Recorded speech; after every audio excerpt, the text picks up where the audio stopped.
De volta com você falando de economia, o Brasil teve um grande prejuízo em 2016. 64 mil empresas foram fechadas e milhões de pessoas ficaram sem emprego. Será que isso ainda afeta o mercado atual? Porque está tão difícil hoje, né? Para quem tem um comércio, então está complicado. A Fernanda Paranhos está com um economista que vai tirar as nossas dúvidas, né? Com uma economista. Fernanda. Mônica, realmente, a gente falou aí mais cedo hoje no Manhã Total sobre a importância de uma consultoria empresarial. Isso pode ser um caminho para que essas empresas não sejam fechadas, essas portas não sejam baixadas. Essa pesquisa que foi divulgada esse ano diz respeito de um cenário de 2016, mas que são números que ainda persistem, são números significativos. Só no país, no ano de 2016, 64 mil empresas foram fechadas e 2 milhões de pessoas ficaram sem emprego. Vou começar com a Luciana Carvalho, que é economista. E, Luciana, às vezes a gente não sabe muito interpretar esse cenário, porque a gente não tem esse olhar especializado. Você que é economista, como que você lê isso? Por que isso está acontecendo? Bom, desde 2015, o Brasil ele passa por um processo de crise econômica. Essa crise ela vem muito da questão do consumo, que diminuiu, que era um dos principais fatores que levaram ao crescimento dos últimos anos. O que acontece? As empresas elas têm que se adaptar a esse novo cenário, essa queda de consumo, essa mudança aí no perfil devido à crise econômica.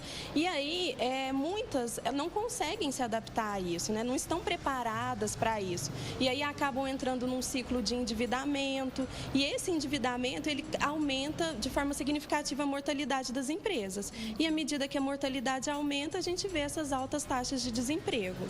Na verdade, assim, esses números, eles só vão refletir o que a gente vê no dia a dia. Se a gente vai para o centro, se a gente olha no centro da cidade, o número de comércio que foi fechado, ou mesmo se a gente olha e sempre está conhecendo alguém que está procurando emprego, ou que ficou desempregado ao longo desse processo de crise que veio de 2015 e ainda persiste, a gente vê que isso é hoje uma realidade por parte do cenário econômico brasileiro. Pela visão de você e de todos os economistas, você pode dizer que realmente essa crise persiste ainda, mesmo 2 anos depois? Então, na verdade, o que a gente consegue? 2018 era sempre considerado pelos economistas um ano de recuperação. No entanto, os números ainda são muito tímidos para falar que a gente está se recuperando. Então, nós ainda temos uma alta taxa de desemprego e quando a gente olha, por exemplo, para o comércio ou para a construção civil, a gente vê um início de uma recuperação, mas ainda bastante tímida. O que você acredita que seria o ideal para que os empresários e aquelas pessoas que querem abrir empresa também, empreender, aquelas que estão desempregadas também, para mudar esse cenário? Então, eu vejo que a qualificação, a busca de ajuda, até pelos órgãos, que são os órgãos que estão aí para poder apoiar as empresas, ela é fundamental, né? Então, o empresário ele tem que estar preparado para essas mudanças de cenário, eles têm que se reorganizar diante daquilo que mudou, né? Queda do consumo, aumento da taxa de juros, que agora vem diminuindo, mas que em 2016 era uma taxa de juros alta, e a questão de você melhorar o endividamento e tudo isso. Certo, muito obrigada pelas dicas muito ricas, viu, Luciana? Obrigada mesmo. Mônica, eu volto com você.